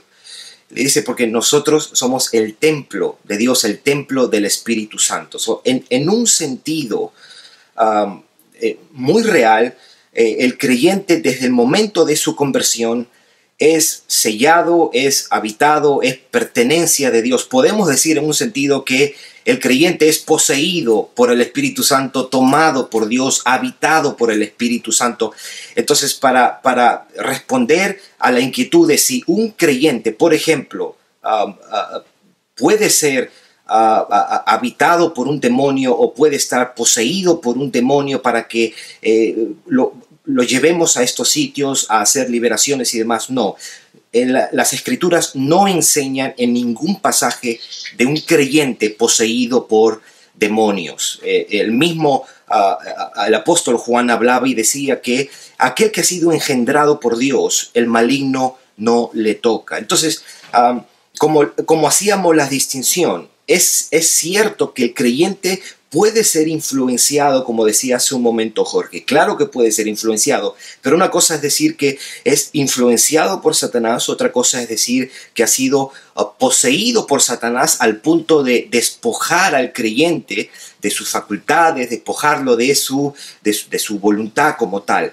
Se toma erróneamente como una referencia el Gadareno, ¿verdad? En los evangelios se toma como referencia, por ejemplo, a la muchacha que tenía espíritu de adivinación en la ciudad de Filipos, pero estamos hablando de personas que no eran creyentes. Todo creyente está habitado por el Espíritu Santo, es propiedad de Dios, y si queremos decir es poseído, sí, poseído totalmente por el Espíritu Santo. Somos propiedad de Dios, Él nos compró, somos templo de Dios, casa de Dios. Cristo dijo: y conoceréis la verdad, y la verdad os hará libre. Cuando estas personas comienzan a practicar esta guerra espiritual, como tú mencionaste, donde se van por las ciudades, por las calles, echando aceite en las esquinas, derramando agua, se montan en helicópteros y comienzan a orar por encima de los pueblos y hacer todo tipo de reclamos. Muchos van mucho más allá en sus prácticas y comienzan a utilizar leche, comienzan a utilizar miel, comienzan a utilizar todo un sinnúmero de cosas que nunca las vas a encontrar en las escrituras. Entonces, cualquier guerra espiritual que se haga tiene que tener un sustento bíblico.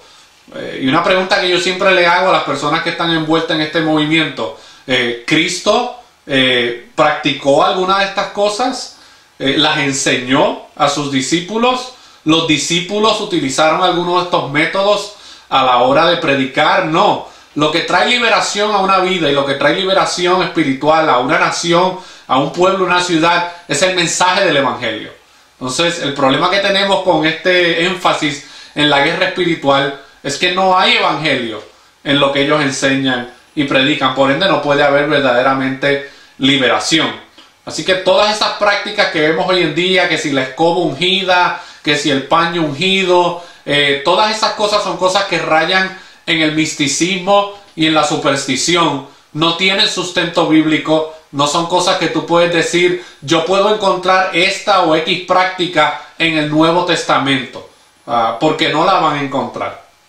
Y muchas veces, para añadir, estas dinámicas o estos actos proféticos que se hacen, sirven o se hacen de alguna manera para incrementar nuestra certeza de las cosas que estamos orando, lo que estamos pidiendo, como tú bien decías, o esta práctica de dar vueltas tomada de la historia de Israel dando vueltas a Jericó, y un sinnúmero de prácticas que las toman en particular del Antiguo Testamento. Nosotros debemos entender dos cosas. La fe bíblica no demanda ningún rito. La fe bíblica no exige dinámicas.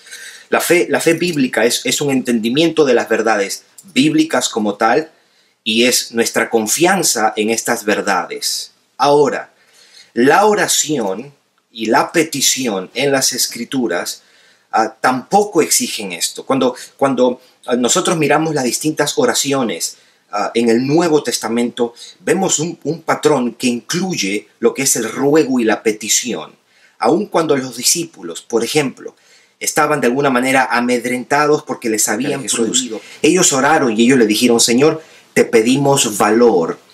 Y las oraciones tienen este carácter. Las oraciones son peticiones que le hacemos a Dios, y no hay que añadir absolutamente nada. Ni la fe bíblica ni la oración bíblica demandan o exigen actos proféticos ni dinámicas para incrementar nuestra certeza de lo que estamos pidiendo, y ni tampoco para declararle a las potestades de lo que estamos creyendo y como tal. No, la fe bíblica, como dije hace un momentito, es un entendimiento de las verdades del Evangelio, y es mi confianza en ellas. Y la oración es nosotros hablar con Dios, pedirle, rogarle nuestra declaración de confianza y nuestra gratitud, la acción de gracias por lo que estamos pidiendo. Yeah. Para añadir un poquito más lo que estaba diciendo Gerson, el problema de la guerra espiritual moderna es que no depende de Dios, depende de las capacidades del hombre o de aquellos que estén envueltas en estas prácticas. Por eso tú los oyes cuando dicen yo cancelo, yo establezco, yo digo, yo hago.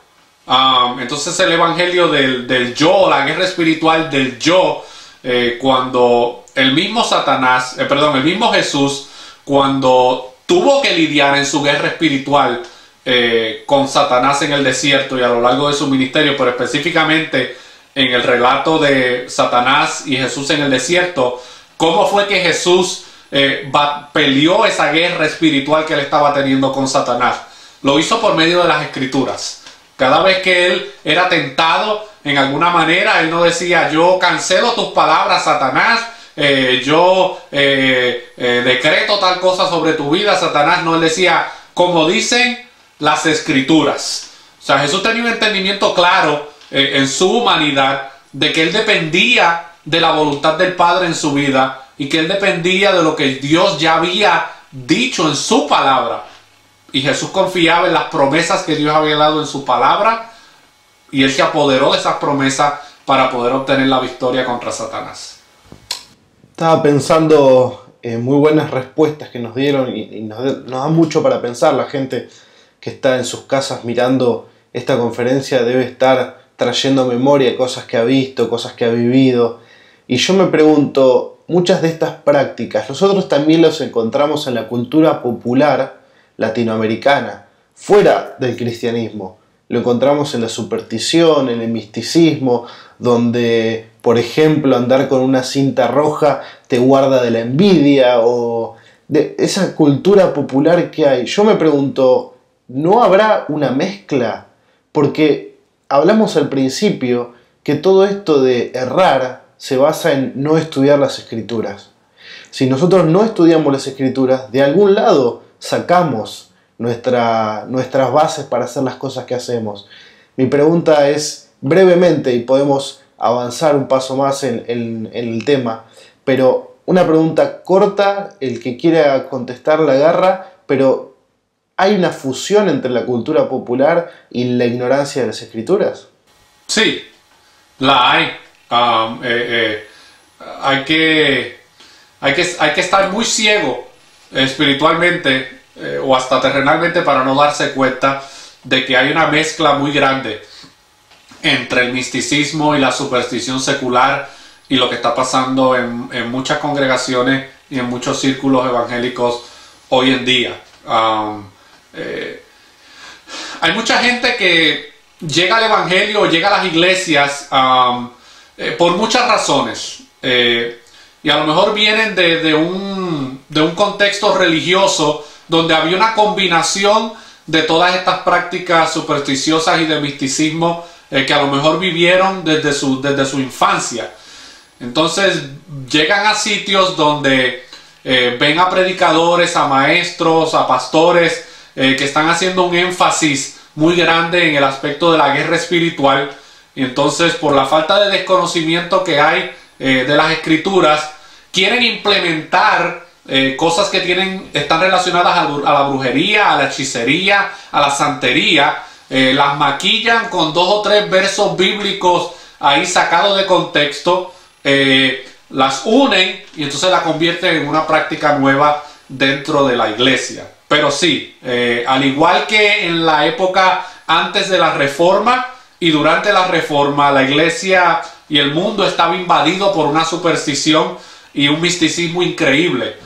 Ellos dependían mucho, por ejemplo, en el aspecto religioso, dependían de las reliquias, donde ellos tenían que si las astillitas de la cruz de Cristo, que si el cráneo de Juan el Bautista, tenían toda una gama de reliquias dentro de la organización religiosa más grande en esos momentos, y la gente ponía su fe en esas cosas.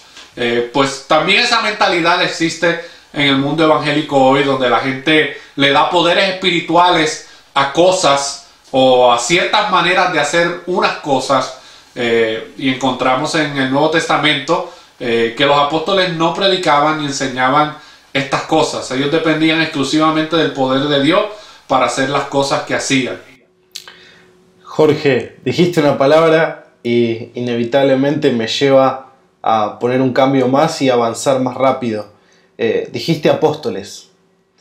Y sabemos que este movimiento de guerra espiritual tiene líderes, tiene gente que va como a la vanguardia, si se quiere, donde ellos traen cómo son las reglas, son los que ponen, digamos, en un boletín oficial cómo se hace la guerra espiritual. Son los nuevos apóstoles. Y hoy en día tenemos apóstoles y apóstolas, mujeres. Tenemos mucha gente que se autoproclama apóstoles y al autoproclamarse apóstoles dicen tener la autoridad delegada por Dios para dar nuevas revelaciones a la gente. Y muchas veces la gente, al escuchar esto, lo sigue de manera incondicional porque creen verdaderamente que son enviados de Dios y creen verdaderamente que hay una nueva revelación de Dios a través de estos hombres. Vemos Latinoamérica inundada de estas personas, vemos estadios llenos de estas personas, mueven multitudes, millones de personas. Y mi pregunta es, ¿existen los apóstoles hoy en día, Gerson? Claro que sí, te voy a responderlo, ¿ok? Si nosotros partimos, obviamente, desde las Escrituras, como todo, y encontramos los requisitos para un apóstol, vamos a ver primero que aquellos que se llamaron apóstoles de Jesucristo fueron escogidos por el mismo Jesucristo. Es por eso que cuando Pablo le escribe a los Gálatas, él les dice que él era apóstol no de hombres ni por hombres, sino por Jesucristo. Él estaba queriendo enfatizar de que así como los 12 apóstoles habían sido escogidos por Cristo, él también había sido escogido por Cristo. Ahora, hay un requisito que es fundamental y eso nos va a dar mucha luz con respecto a los apóstoles y a la vigencia de los apóstoles como tal. Es un tema bastante extenso, pero si nosotros miramos al criterio que tuvieron los apóstoles como tal para reemplazar a quien iba a Judas como tal,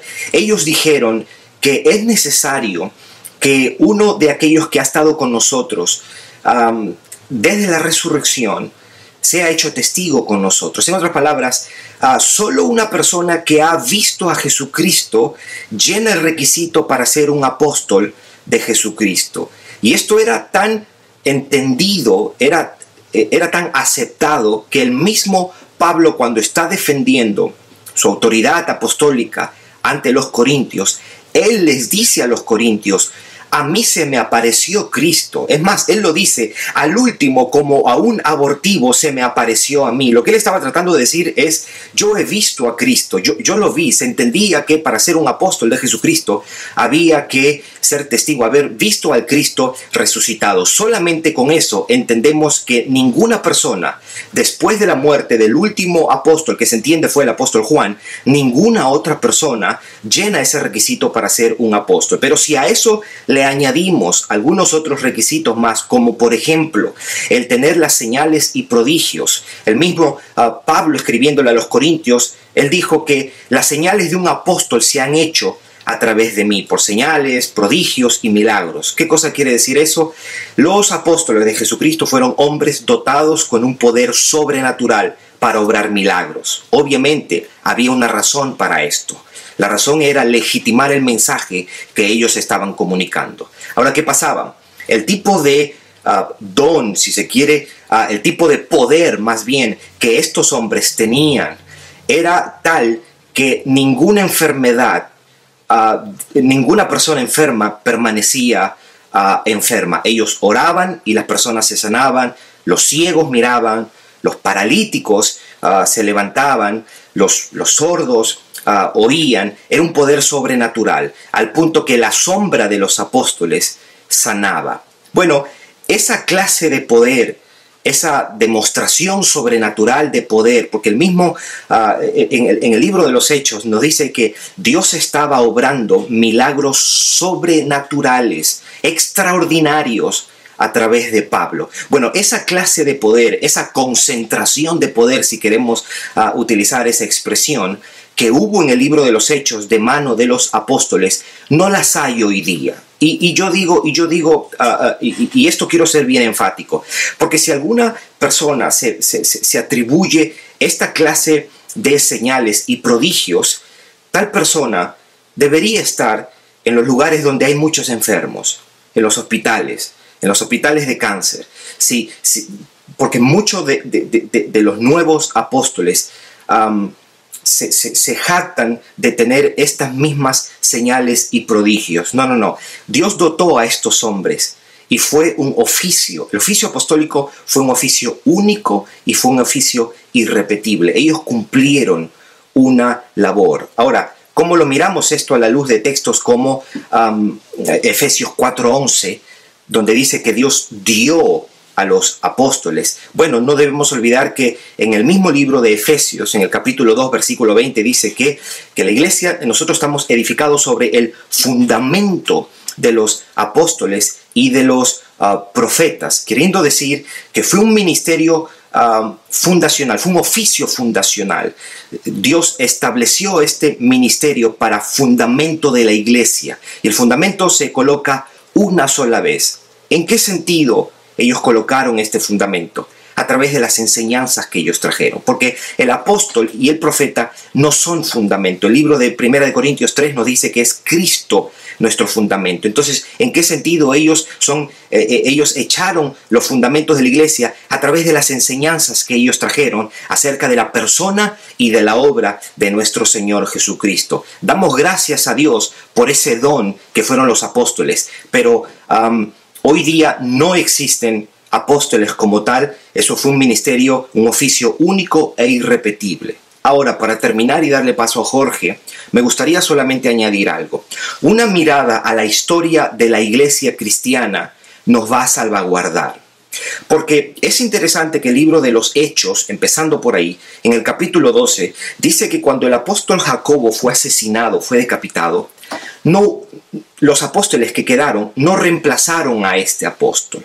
Ellos ya entendían este carácter irrepetible del oficio apostólico. Ahora, cuando uno mira a los discípulos de los apóstoles que quedaron después que el último de los apóstoles murió, por ejemplo, se cree que Ignacio de Antioquía, Policarpo de Esmirna, que fueron obispos en sus ciudades, se cree que ellos eran discípulos, por ejemplo, del apóstol Juan. Bueno, ellos escribieron algunas cartas, obviamente no fueron cartas inspiradas, pero es importante entender y mirar qué ellos decían acerca de los apóstoles. El mismo Ignacio de Antioquía, cuando él escribe a los romanos, él les dice textualmente que quede claro que yo no los escribo como Pablo y como Pedro.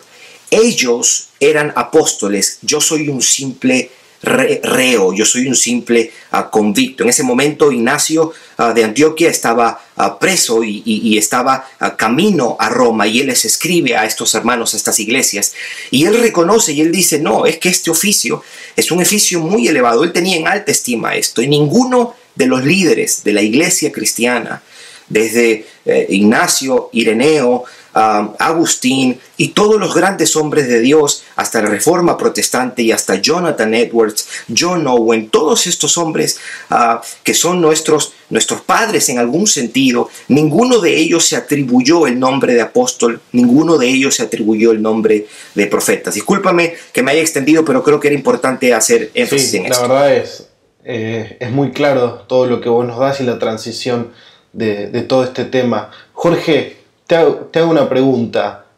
Me quedé con esto de los requisitos de un apóstol, porque hoy en día estas personas que se dicen ser apóstoles, que se promueven como apóstoles, y ellos dicen, por ejemplo, Una persona textualmente, un apóstol, dice: yo me encontré con Jesucristo. Jesucristo me visitó a mi habitación en la noche cuando yo estaba orando. Tuve una visión, Jesucristo me encomendó el apostolado, Jesucristo me dio el don, yo hago milagros, hago cruzadas de milagros. Entonces de repente una persona que nos está escuchando a nosotros, que acaba de escuchar la explicación de Gerson, y va a su apóstol, por decirlo de una manera, y le pregunta, y él le dice: no, pero yo vi a Jesucristo en una visión, yo hago milagros, etc. ¿Es eso hoy en día un aval para estas personas que se dicen ser apóstoles? No, no lo es, por varias razones. Número uno, la Biblia identifica, aún desde el libro de los Hechos, y tú puedes ver hasta en el libro de Apocalipsis, que hay una diferencia entre los verdaderos apóstoles y los falsos apóstoles. Cristo habla en Apocalipsis capítulo 2 o 3, si no me equivoco, a la iglesia de Éfeso, y le dice: tú tienes la capacidad de poder discernir y rechazar a aquellos que son falsos apóstoles. Así que había un grupo de personas, aún en la época de la iglesia primitiva, que se autonombraban a ellos por apóstoles, ¿ok? Pero hay un dato importante que no se ha mencionado, o tal vez se ha mencionado, pero quiero añadirlo a la conversación, y es que los apóstoles del Nuevo Testamento que nosotros conocemos, ¿verdad? Ellos se les dio una autoridad apostólica y se les dio una autoridad de canon, ¿ok? Todos los apóstoles que Cristo comisionó, ellos estuvieron directamente involucrados en la revelación del Nuevo Testamento. Entonces el problema con los apóstoles modernos, ellos pueden reclamar lo que sea, que se les apareció el Cristo resucitado, que ellos hacen señales y milagros. Eso no realmente los califica a ellos como apóstoles. El problema del apostolado moderno es que ellos afirman tener revelación nueva de parte de Dios. Y al ellos afirmar esto, eso trae un problema serio, porque entonces significa que el canon de la Biblia no está cerrado. Y si el canon de la Biblia no está cerrado, pues entonces nosotros tenemos que todos los días, todas las semanas, todos los meses, todos los años, seguir incluyéndole a la Biblia las nuevas revelaciones y los nuevos mensajes de autoridad que Dios le está dando supuestamente a estos apóstoles, con sus nuevos mensajes, sus nuevas visiones, sus nuevos sueños, sus nuevos entendimientos, iluminación, todo este tipo de palabras que ellos utilizan. Así que los apóstoles que nosotros vemos en el Nuevo Testamento, Dios no solamente les dio poder para hacer señales y milagros, sino que también fueron los portadores de la revelación de lo que nosotros hoy tenemos como el canon completo de las Escrituras. Entonces, ya ahí, automáticamente, en adición a lo que ya hemos dicho, quedan totalmente descalificados de esta posición de apóstoles, porque si fuera así, pues entonces nuestro entendimiento acerca de Dios y de su palabra no está completo.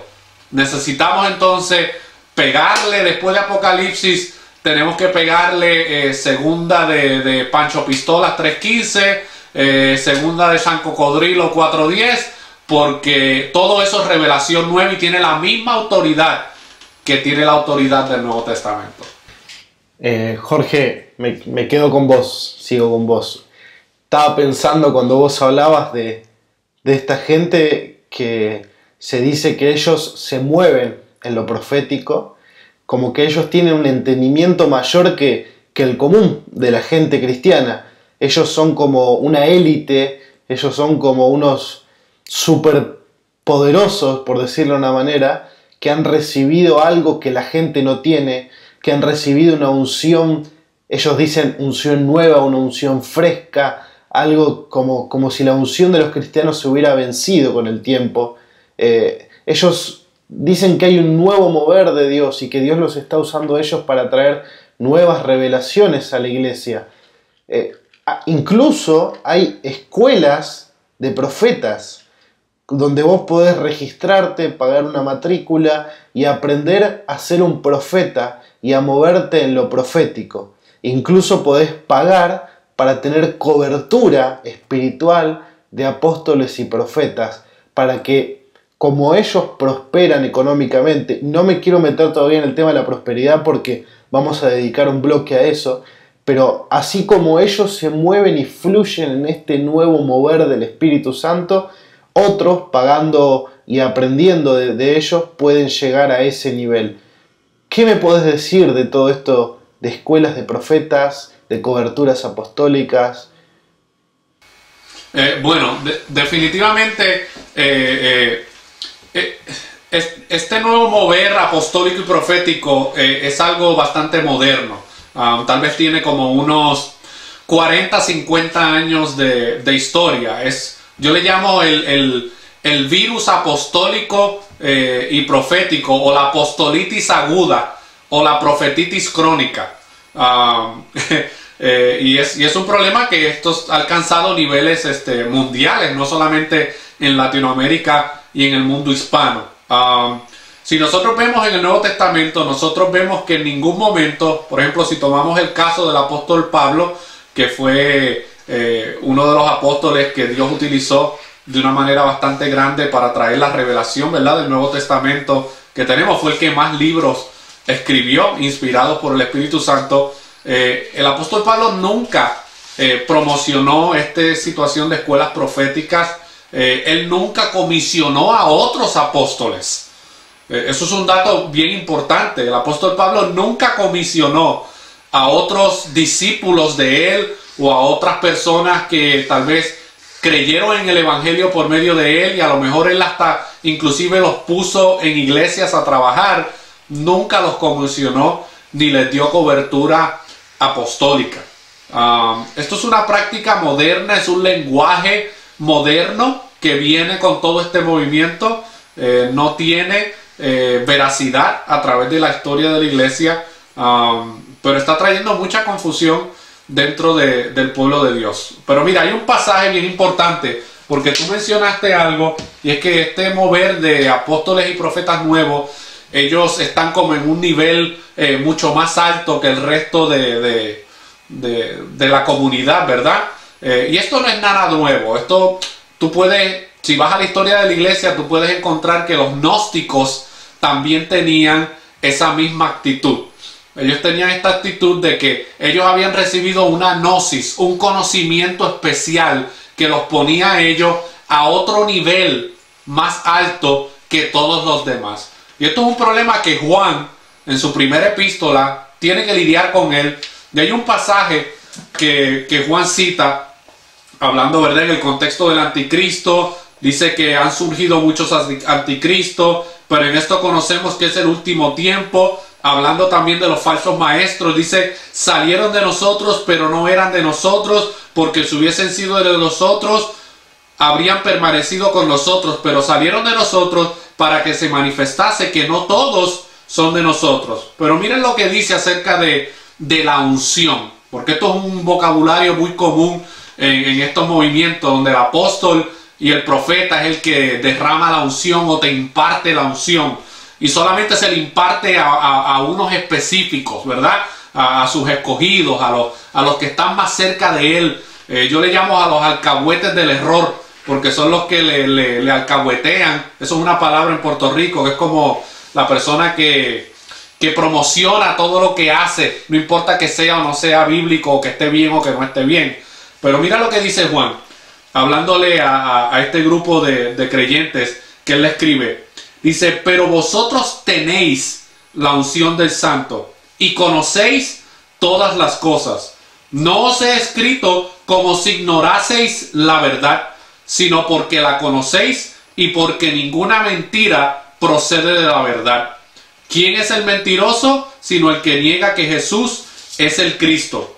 Y más adelante, en el verso 26 dice: os he escrito esto sobre los que os engañan, pero la unción que vosotros recibisteis de él permanece en vosotros, y no tenéis necesidad de que nadie os enseñe, así como la unción misma os enseña todas las cosas, y es verdadera y no es mentira. Según ella os ha enseñado, permaneced en él. Así que todo creyente verdadero que ha sido sellado y poseído por el Espíritu Santo tiene la unción de Dios en su vida y no necesita que nadie le venga a impartir una unción nueva para que lo pueda llevar a otro nivel más alto de espiritualidad. Y esa misma unción dice que guía y enseña al creyente a la verdad. Entonces, uno de los distintivos de la nueva unción que se promueve hoy en día es que no está llevando a la gente a la verdad, los está llevando a la mentira y los está llevando al engaño. Y de la mano con lo que acaba de decir Jorge, rescatar un poquito lo que la reforma protestante trajo a la iglesia, a lo que era el sacerdocio universal de todos los creyentes. Los reformadores, Lutero, Calvino, Knox, todos ellos enseñaban que todo creyente en esta dispensación es un sacerdote, con los mismos privilegios y con las mismas responsabilidades delante de Dios. Todos tenemos ahora acceso a través de ese camino nuevo que se ha abierto. No hay tal cosa como jerarquías dentro de la iglesia cristiana como lo hubo y como se enseñaba y se proyectaba en el tiempo en el siglo XVI, en el siglo XVII. Esta separación, como bien decía Jorge, esta enseñanza de los ungidos, creo que un poquito de lectura de las Escrituras nos pueden ayudar y nos pueden salvaguardar del error. No, todo creyente, todo cristiano tiene la unción del Espíritu Santo y no hay en absoluto nada que nos distinga de los líderes, de los pastores como tal, porque en esta nueva dispensación el Espíritu Santo fue derramado sobre todo el pueblo de Dios. Amén. Y para terminar esta segunda parte, me quedo con vos, Gerson, te quería hacer una pregunta hablando de la historia de la iglesia, hablando de la iglesia primitiva. Hablamos de todo esto del libro de Hechos, de lo que Dios dio a los apóstoles en especial, y me quedo con el tema de los dones.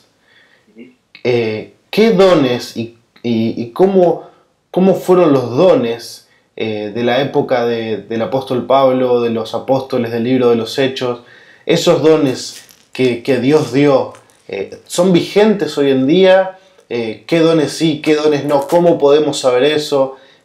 Quizás si querés empezar vos, Gerson, y Jorge quiere seguir. Claro que sí. Hace un momentito mencionábamos acerca de una de los requisitos para el apostolado, y era que estos hombres fueron investidos con ciertos dones para obrar milagros. Tenían un solo objetivo y era de alguna manera respaldar y legitimar el mensaje que ellos estaban comunicando. Es evidente, Enrique, que esa clase de milagros que estos hombres hicieron y vieron no se dan hoy día. En efecto, la Biblia nos habla, 1 Corintios 12 es uno de los textos que nos habla acerca de los dones que Dios le dio a su iglesia, el don de enseñanza, por ejemplo, y demás dones, solamente por citar uno. De todas maneras, en esto podemos entrar en esta discusión o en esta plática acerca del continuismo y del cesacionismo como tal, que seguramente sería un tema para abundar en otra oportunidad más. Pero que quede establecido que los dones sobrenaturales y milagrosos fueron dados solamente y exclusivamente a estos hombres. Es más, hay un par de pasajes en particular que nos dan mucha luz con respecto, por ejemplo, al don de sanidad que operaba en Pablo. Él escribe y él dice en una ocasión que él dejó a Trófimo, que era un discípulo, enfermo en la ciudad donde se quedó. Ahora uno diría, si Pablo tenía el don de sanidad, ¿por qué él no oró por este hermano? En otra ocasión le dice y exhorta a Timoteo, le dice, por causa de tu estómago y tus frecuentes enfermedades, toma un poco de vino. Y alguien propondía el mismo argumento. ¿Por qué si Pablo no tenía este don, por qué no oraba por estos discípulos y por estos muchachos para que ellos se sanaran? Aparentemente, este don o estos dones que estos apóstoles habían recibido aún dejaron de operar a esa magnitud que vemos en el libro de los Hechos, estando aún ellos en vida. Si el apóstol Pablo hubiese tenido en ese momento y si hubiese continuado esa misma manifestación, esa misma señal, él quizás no hubiese tenido la necesidad de hablar de esto.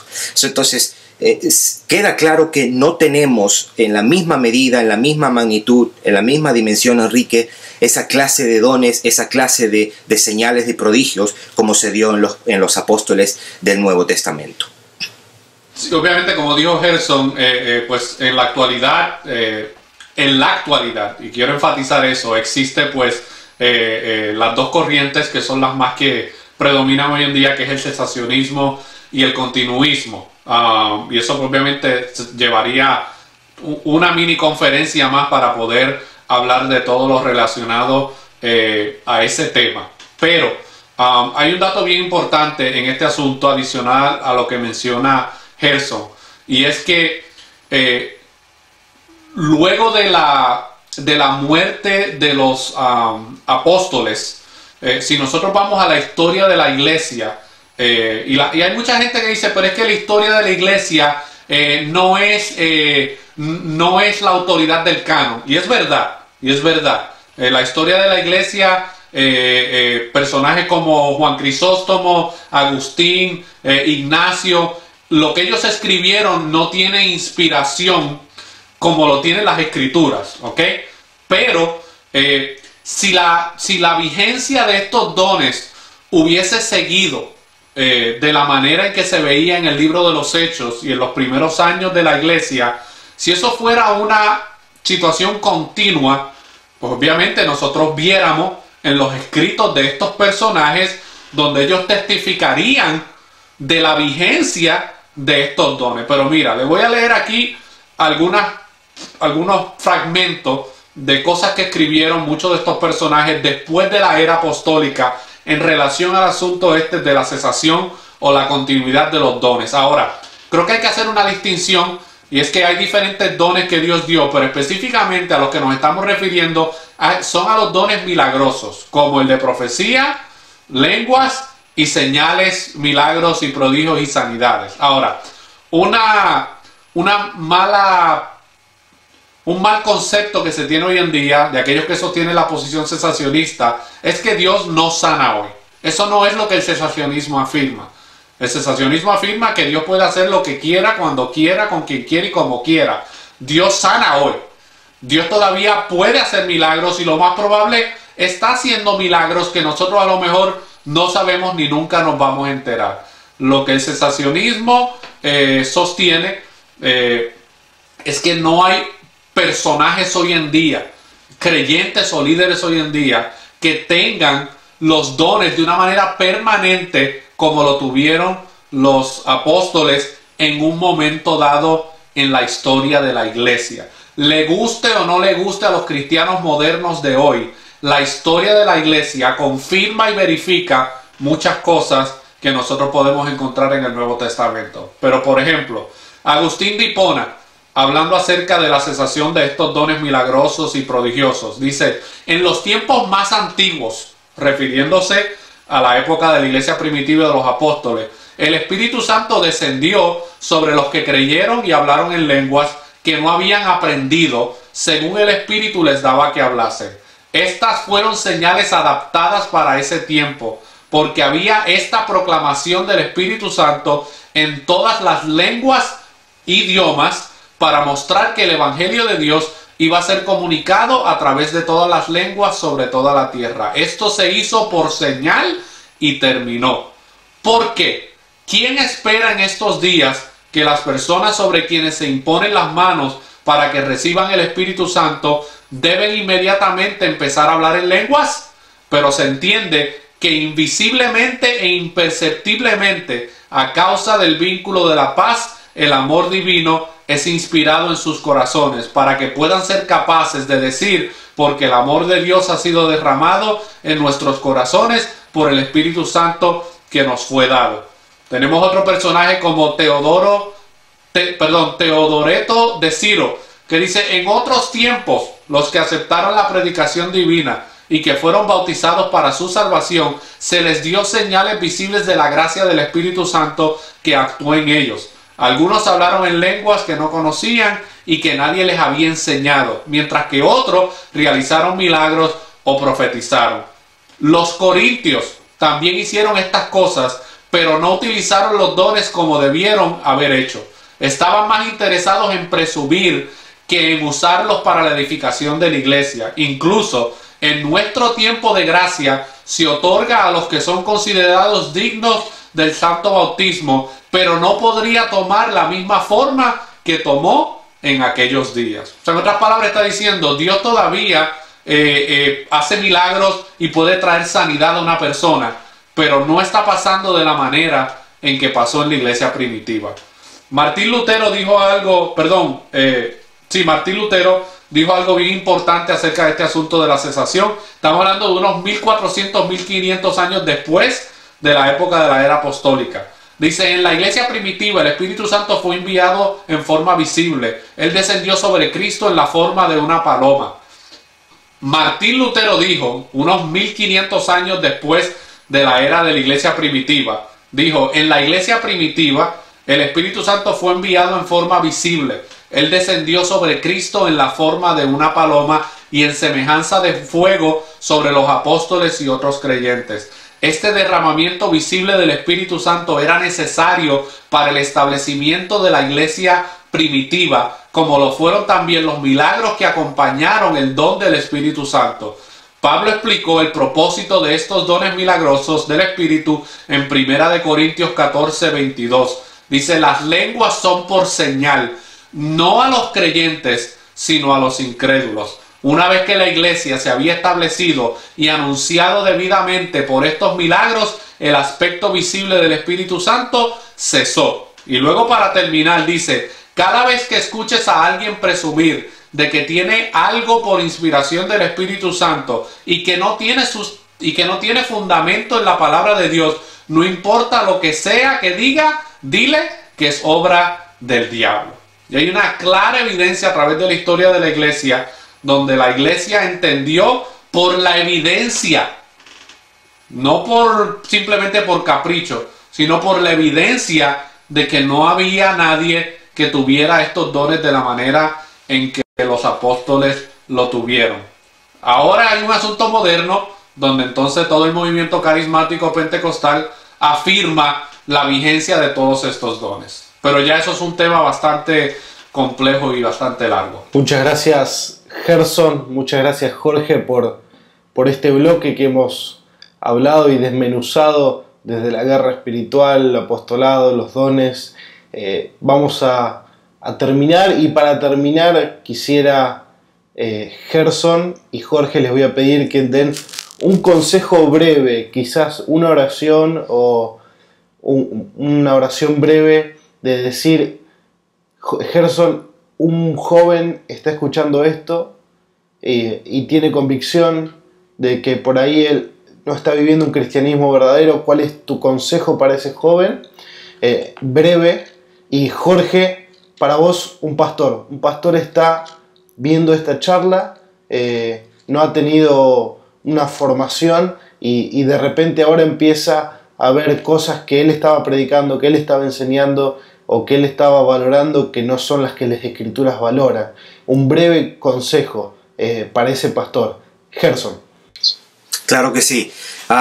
Como decías, Enrique, a cualquier joven o a cualquier persona, a cualquier creyente que quizás esté mirando esta mini conferencia y de alguna manera ha sido inquietado o inquietada con lo que se ha compartido en este tiempo, mi recomendación es solamente un eco de lo que nosotros hemos venido hablando.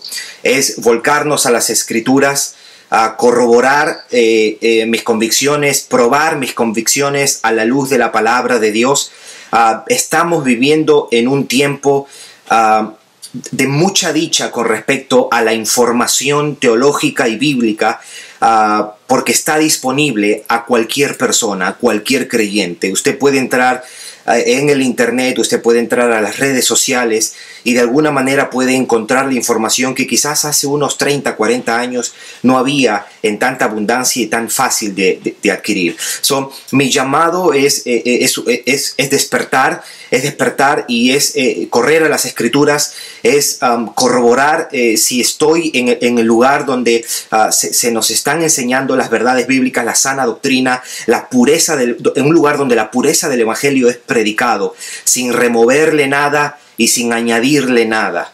El Evangelio de nuestro Señor Jesucristo era un mensaje que el mismo apóstol Pablo defendió con uñas y dientes.